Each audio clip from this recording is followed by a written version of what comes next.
नमस्ते.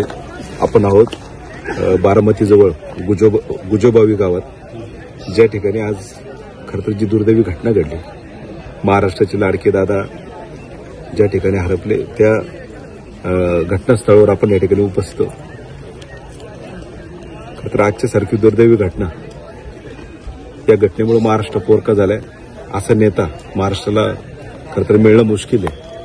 आणि महाराष्ट्रातील प्रत्येक माणूस खरं तर आज भावना व्यक्त करू शकत नाही. प्रत्येक राष्ट्रवादी परिवाराचा कार्यकर्ता असेल, प्रत्येक सर्वसामान्य नागरिक असेल, शेतकरी असेल, यांना खरं तर आज म्हणजे खरं तर भावना व्यक्त करू शकत नाही, कारण महाराष्ट्र पोरका झालाय.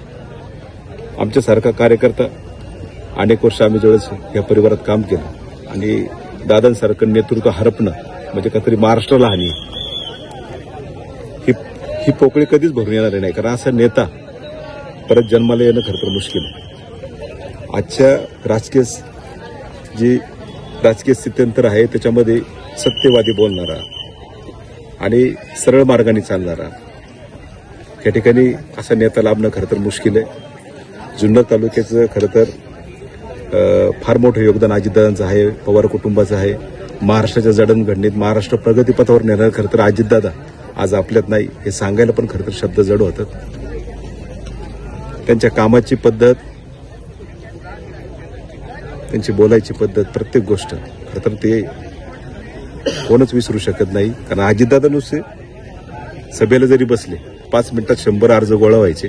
प्रत्येक अर्जाचा गांभीर्याने विचार करणारे अजितदादा खरं तर आज आपल्यात नाही आहेत. आणि ज्या घटनास्थळी आपण आलोय तिथं आमचा एक सहकारी, आपल्या जुन्नर तालुक्यातील आमचा नारायणगावचा पप्पू कांबळे, ज्यावेळेस सकाळी विमानाचा स्फोट झाला त्यावेळेस आमचा पप्पू आणि त्याचे 2 मित्र या ठिकाणी पळत आले, धावत पळत आले. आणि पळत आल्यानंतर त्यांना तोपर्यंत माहीत नव्हतं की ह्या विमान अपघातात खरं तर अजितदादा आहे.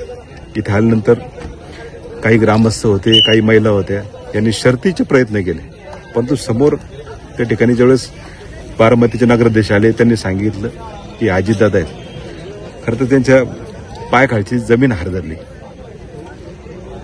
पुढं काय म्हणजे या सगळ्या घटनेमुळं खरं तर मन व्यथित झाले, भावना व्यक्त करू शकत नाही. सकाळी बेनके परिवार ज्यावेळेस वल्लभ शेठ गेल्यानंतर खरं तर आज फार मोठं दुःख त्या ठिकाणी अतुल शेठ आणि सगळ्या परिवाराला आम्हाला त्या ठिकाणी दिसलं.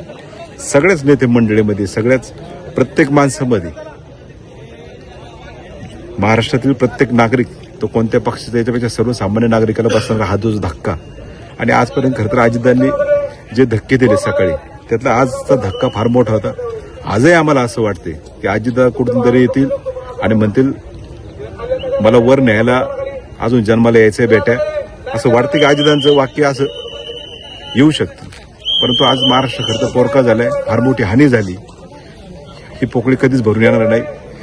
सकाळी या ठिकाणी पप्पू कांबळे व त्याचे 2 सहकारी अरफाज आणि जे सहकारी उपस्थित होते, त्यांनी स्वतः सगळा घटनाक्रम पाहिला. या ठिकाणी पप्पू आपल्या खरं तर भावना व्यक्त करतो.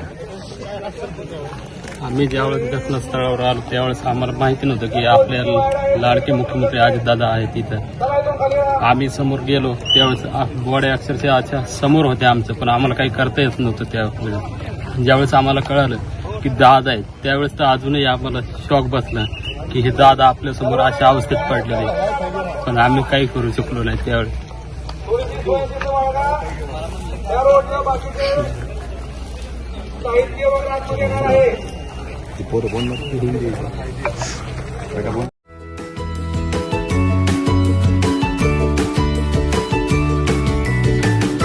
बातम्या शेतीच्या,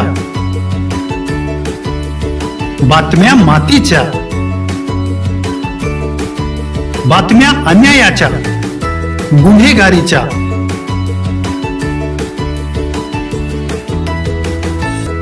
राजकारणाच्या आणि समाजकारणाच्या,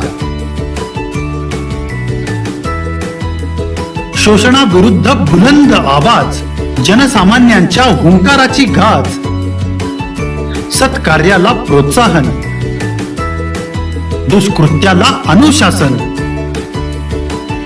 निर्भीड, निस्पृह, सडेतोड, बेधडक आणि रोखठोक म्हणजेच विघ्नहर टाइम्स, शोध बातमीचा, ध्यास सत्याचा. आपलं चॅनल, आपली बातमी. सबस्क्राईब तर कराच, पण बेल आयकॉनवर क्लिक करायलाही विसरू नका.